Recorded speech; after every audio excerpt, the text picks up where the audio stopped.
In this video clip, I would like to discuss about the policy document, the endorsements, and the duplicate policy. Let us begin with the discussion of policy document.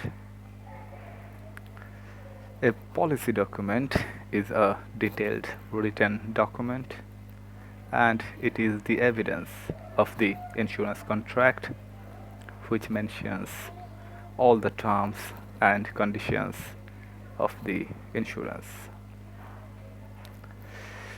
The insurer on its part promises to pay a sum of money, provided of course that the insured keeps its part of the promise of paying the installments of the premium as scheduled.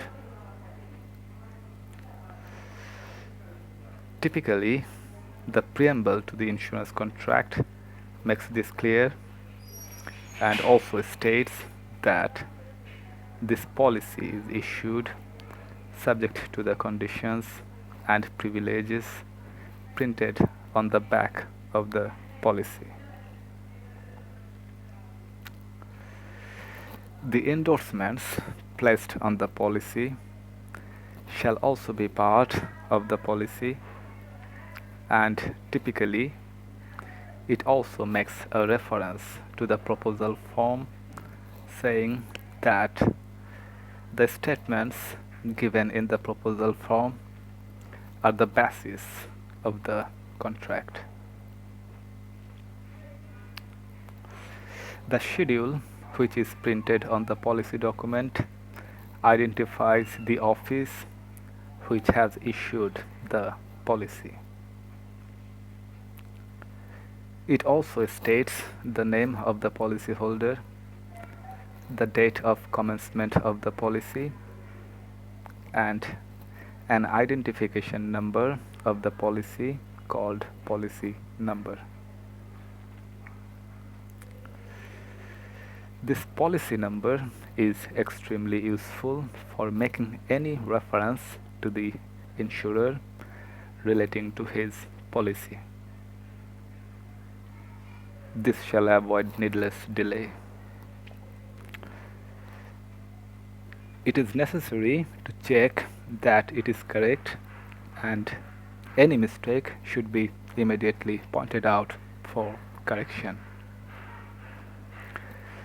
A mistake in the address may misdirect the premium notices and any other future correspondence.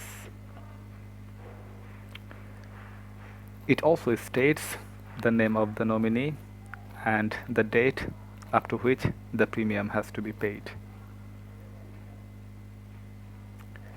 The schedule goes on to mention the type of policy on the happening of which the sum assured is payable and to whom it is payable. It also mentions when and how long the premium is to be paid. This policy document is signed by an official of the insurer and dated and also stamped as per the provisions of the Stamp Act. Let us now discuss about endorsements.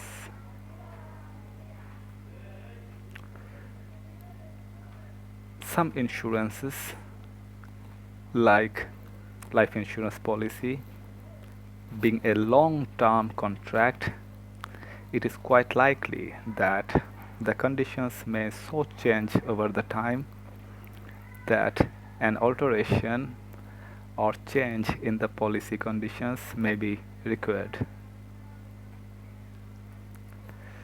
The insurers normally permit such changes which are in the interest of the policyholders and also simultaneously do not adversely affect the insurer's interest as well. Such alterations are effected by endorsements on the policy document.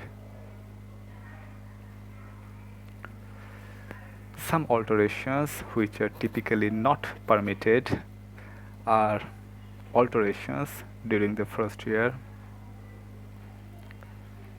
alterations from one class of insurance to another class where the premium scale is reduced, and alterations to another plan which is more risk oriented. On the other hand, examples of alterations which are typically allowed include change in the mode of payment of premium, for example, from half yearly to yearly or half yearly to quarterly.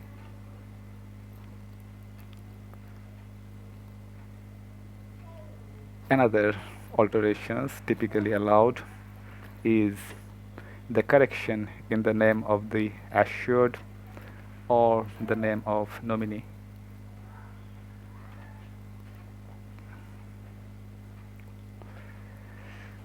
Another example is extra premium imposed for a specific impairment or occupational reasons can be removed or reduced, such as an extra premium imposed for hernia can be removed after surgical operation. Similarly, an occupational extra premium can be removed if there is a change in occupation to a less hazardous one. But an occupational extra premium cannot be imposed after the policy has been issued, even if the insured switches to a more hazardous work.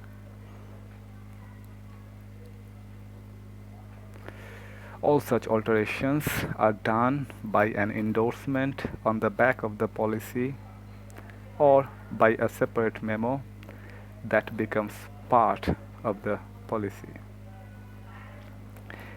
It brings us to the discussion of the duplicate policy. A policy document is a valuable document and can be used for mortgages, etc. Loss of policy document does not absolve the insurer from the liability of payment of policy proceeds when the claim arises. The claim can be settled on the claimants furnishing an indemnity bond jointly with one surety and by producing other documents as required by the insurer, for example, a general diary entry in the police station. If a policy is irrevocably lost, a duplicate policy can be issued after following a certain procedure. The insurer satisfies itself of the circumstances leading to loss. Being so satisfied, the insurer insists upon an advertisement in a newspaper, production of an indemnity bond, a general diary entry, and payment of policy preparation charges, and thereafter a duplicate policy is issued.